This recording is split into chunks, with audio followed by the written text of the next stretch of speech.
Assalamualaikum warahmatullahi wabarakatuh. Perkenalkan, nama saya Bang Iqbal Andriana dari kelas 12 MIPA 2 kelompok 1. Nama saya Anggi Muhammad Guda Sepuluh, kelas 12 IPA 2 absen 3. Nama saya Anggun Mutika Ayu dari kelas 12 MIPA 2 nomor absen 4. Perkenalkan, nama saya Anissa Dulina Efraha dari kelas 12 MIPA 2 nomor absen 5. Perkenalkan, nama saya Jumis Wibul Apa, kelas 12 MIPA 2 nomor absen 6. Di sini saya akan mempresentasikan hakikat, hak, dan kewajiban warga negara. Banyak yang tidak memahami apa hakikat, hak, kewajiban warga negara, baik secara pengertian maupun secara literal. Mengetahui pengertian atau makna hakikat dan kewajiban warga negara merupakan hal penting sebagai warga negara yang baik. Nah, di sini saya akan menjelaskan tentang hakikat, hak, dan kewajiban warga negara. Yang pertama, hakikat warga negara.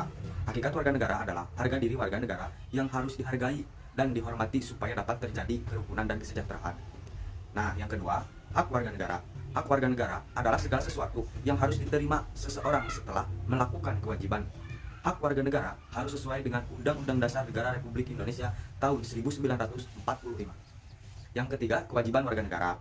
Kewajiban warga negara adalah segala sesuatu yang harus dilakukan sebelum memperoleh hak kewajiban warga negara sesuai dengan Undang-Undang Dasar Negara Republik Indonesia tahun 1945. Hak dan kewajiban warga negara dalam Pancasila. Pancasila merupakan ideologi yang mengedepankan nilai-nilai kemanusiaan. Nilai-nilai Pancasila dapat dikategorikan menjadi 3, yaitu nilai dasar, nilai instrumental, dan nilai praksis. Ketiga nilai tersebut secara langsung ataupun tidak langsung mengatur hak dan kewajiban warga negara sebagaimana dipaparkan berikut ini. 1. Hak dan kewajiban warga negara dalam nilai dasar sila-sila Pancasila.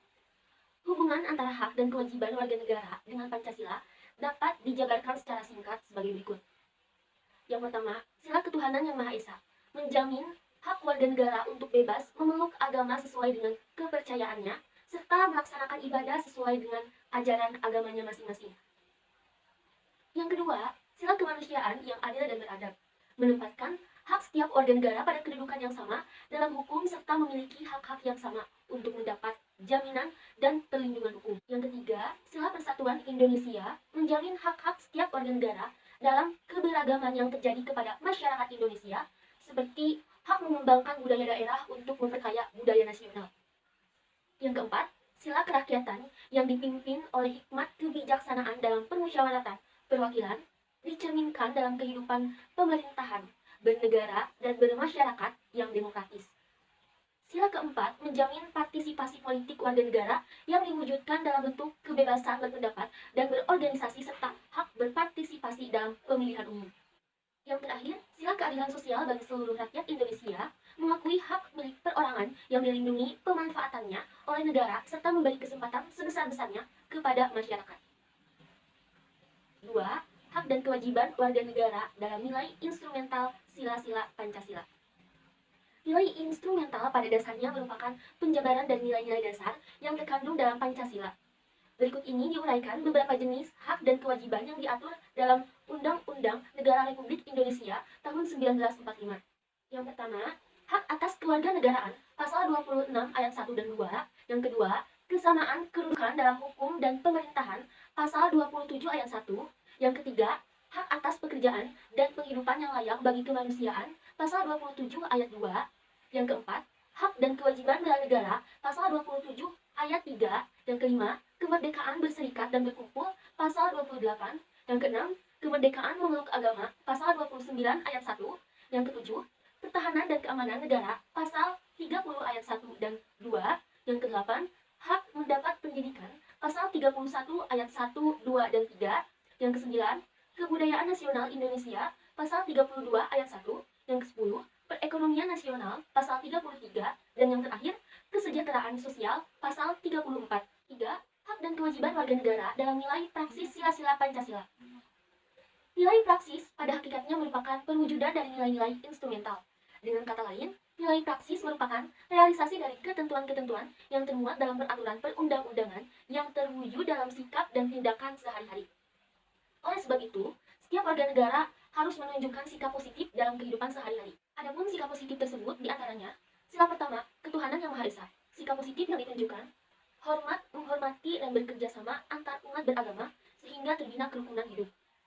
Yang kedua, saling menghormati kebebasan beribadah sesuai dengan agama dan kepercayaannya. Sila yang kedua, kemanusiaan yang adil dan beradab.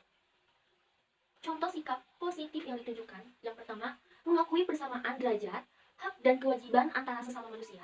Yang kedua, saling mencintai sesama manusia. Sila ketiga, persatuan Indonesia. Contoh yang pertama, menempatkan persatuan, kesatuan, kepentingan dan keselamatan bangsa dan negara di atas kepentingan pribadi atau golongan. Yang kedua, rela berkorban untuk kepentingan bangsa dan negara. Sila yang keempat, kerakyatan yang dipimpin oleh hikmat kebijaksanaan dalam permusyawaratan perwakilan. Contoh sikap positif yang ditunjukkan, pertama, mengutamakan kepentingan negara dan masyarakat. Yang kedua, tidak memaksakan kehendak kepada orang lain. Terakhir, sila kelima, keadilan sosial bagi seluruh rakyat Indonesia. Contoh sikap positif yang ditunjukkan yaitu menjaga keseimbangan antara hak dan kewajiban dan menghormati hak-hak orang lain. Saya di sini akan mempresentasikan PKN, yaitu tentang hubungan hak dan kewajiban negara dengan warga negara.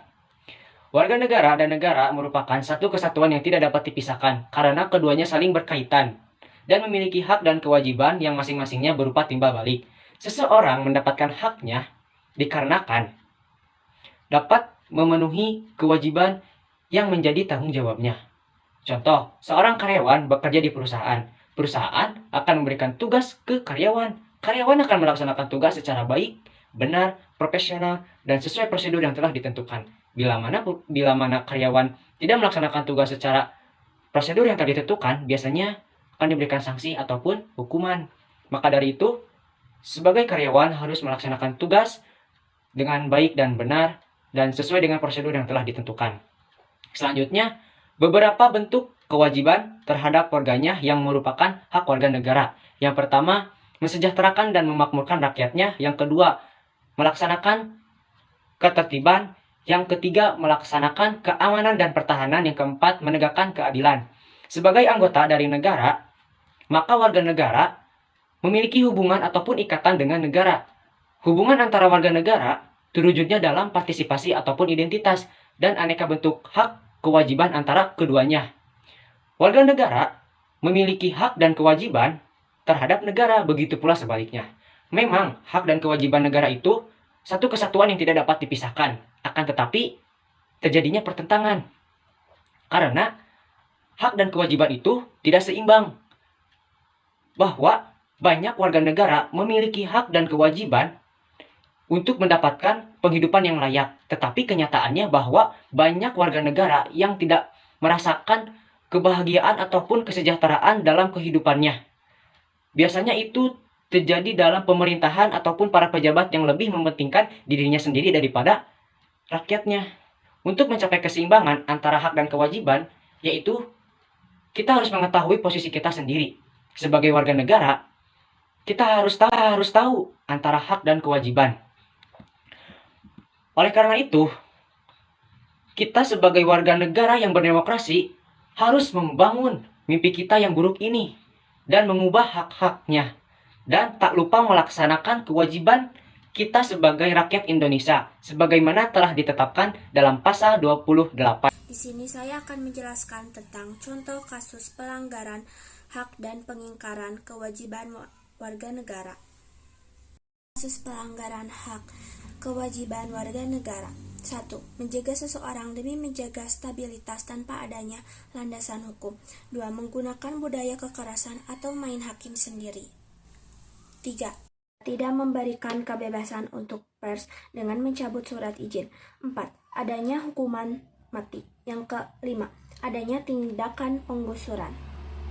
Kasus pengingkaran kewajiban warga negara. Yang ke-1, tidak atau menghindari membayar pajak. Yang kedua, melanggar hak asasi manusia lain. Yang ketiga, pelanggaran terhadap kewajiban pendidikan dasar. Yang keempat, tidak ikut serta dalam mencapai tujuan pembangunan nasional. Yang keenam, tidak menaati peraturan lalu lintas. Yang ketujuh, merusak fasilitas umum. Yang ke-8, membuang sampah sembarangan. Yang ke-9, tidak berpartisipasi dalam kegiatan lingkungan. Yang ke-10, tidak jujur dan melakukan korupsi. Upaya penanganan pelanggaran hak dan pengingkaran kewajiban warga negara.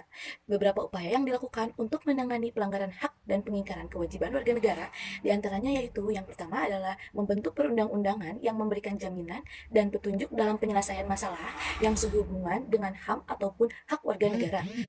Di antaranya yaitu Perundang-Undang Nomor 39 Tahun 1999 tentang Hak Asasi Manusia. Yang kedua, Undang-Undang Nomor 26 Tahun 2000 tentang Pengadilan Hak Asasi Manusia. Dan yang ketiga yaitu Undang-Undang Nomor 9 Tahun 1998 tentang kemerdekaan menyampaikan pendapat di muka umum.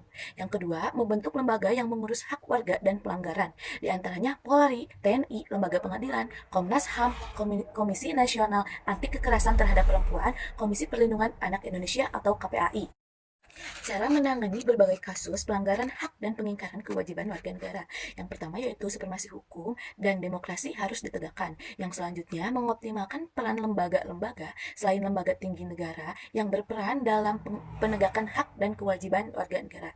Yang selanjutnya meningkatkan kualitas pelayanan publik untuk mencegah terjadinya berbagai bentuk pelanggaran hak dan pengingkaran kewajiban warga negara. Lalu meningkatkan pengawasan dari masyarakat dan lembaga-lembaga politik terhadap setiap upaya penegakan hak dan kewajiban warga negara. Lalu, ada beberapa partisipasi masyarakat dalam upaya penanganan pelanggaran hak dan pengingkaran kewajiban warga negara. Yang pertama, lingkungan keluarga, yaitu saling menghormati antar keluarga, patuh pada nasihat orang tua, dan juga menjalankan kewajiban dan hak dengan baik. Yang kedua, yaitu di lingkungan sekolah. Yang pertama yaitu menghargai dan menghormati perbedaan, yang kedua mematuhi peraturan yang dibuat sekolah, dan yang ketiga melaksanakan hak dan kewajiban sebagai warga sekolah. Lalu yang ketiga yaitu lingkungan masyarakat. Yang pertama, saling menghargai dan saling menghormati antar sesama warga masyarakat. Yang kedua, memahami dengan baik apa yang menjadi kewajiban dan hak sebagai masyarakat. Yang ketiga, saling mengingatkan tentang hak dan kewajiban masing-masing sehingga tidak ada saling sengketa. Lalu di lingkungan berbangsa dan bernegara, yaitu sebagai warga negara wajib menaati peraturan atau undang-undang yang dibuat pemerintah. Yang kedua, melaksanakan kewajiban terlebih dahulu, baru menuntut hak. Jangan menuntut hak, tapi melainkan kewajiban. Yang selanjutnya yaitu mendukung semua kebijakan pemerintah yang berpihak kepada rakyat. Apabila ada kebijakan yang kurang terdapat, dapat disampaikan melalui wakil rakyat. Di sini saya akan menyimpulkan yang pertama hakikat hak dan kewajiban warga negara. Yang kedua, hak dan kewajiban warga negara dalam Pancasila. Yang ketiga, hubungan hak dan kewajiban negara dan warga negara. Yang keempat, contoh kasus pelanggaran hak dan kewajiban warga negara. Yang kelima, upaya penanganan pelanggaran hak dan pengingkaran kewajiban warga negara. Hak merupakan sesuatu yang harus diterima oleh setiap orang. Dalam diri setiap orang melekat hak asasi manusia dan hak warga negara. Hak asasi bersifat universal tanpa melihat status kewarganegaraan, sedangkan hak warga negara dibatasi oleh status kewarganegaraan seseorang. Kewajiban secara sederhana dapat diartikan sebagai segala sesuatu yang harus dilaksanakan dengan penuh rasa tanggung jawab. Dengan demikian, kewajiban warga negara dapat diartikan sebagai tindakan atau perbuatan yang harus dilakukan oleh seseorang warga negara sebagaimana diatur dalam perundang-undangan yang berlaku. Hak dan kewajiban warga negara merupakan dua hal yang saling berkaitan. Keduanya memiliki hubungan kualitas atau hubungan sebab akibat. Seseorang mendapatkan hak karena dipenuhi kewajiban yang menjadi tanggung jawabnya. Pelanggaran hak warga negara terjadi ketika warga negara tidak dapat menikmati atau memperoleh haknya sebagaimana mestinya yang ditetapkan oleh undang-undang. Pelanggaran hak warga negara merupakan akibat adanya pelalaian atau pengingkaran terhadap kewajiban baik yang dilakukan oleh pemerintah maupun oleh warga negara itu sendiri. Pelanggaran hak dan pengingkaran kewajiban warga negara biasanya disebabkan oleh tingginya sikap egoisme yang dimiliki oleh setiap warga negara, sehingga yang ada di pikirannya hanya sebatas bagaimana cara mendapatkan haknya, sementara yang menjadi kewajibannya dilupakan. Selain itu, rendahnya kesadaran hukum warga juga mendorong terjadinya pelanggaran dan pengingkaran kewajiban oleh warga negara. Tindakan terbaik dalam penegakan hak dan kewajiban warga negara adalah dengan mencegah timbulnya semua faktor penyebab dari pelanggaran hak dan pengingkaran kewajiban warga negara. Apabila faktor penyebabnya tidak muncul, pelanggaran hak dan pengingkaran warga negara dapat diminimalisir atau dihilangkan. Cukup sekian dari saya, mohon maaf bila ada kesalahan dan kekurangan. Assalamualaikum warahmatullahi wabarakatuh.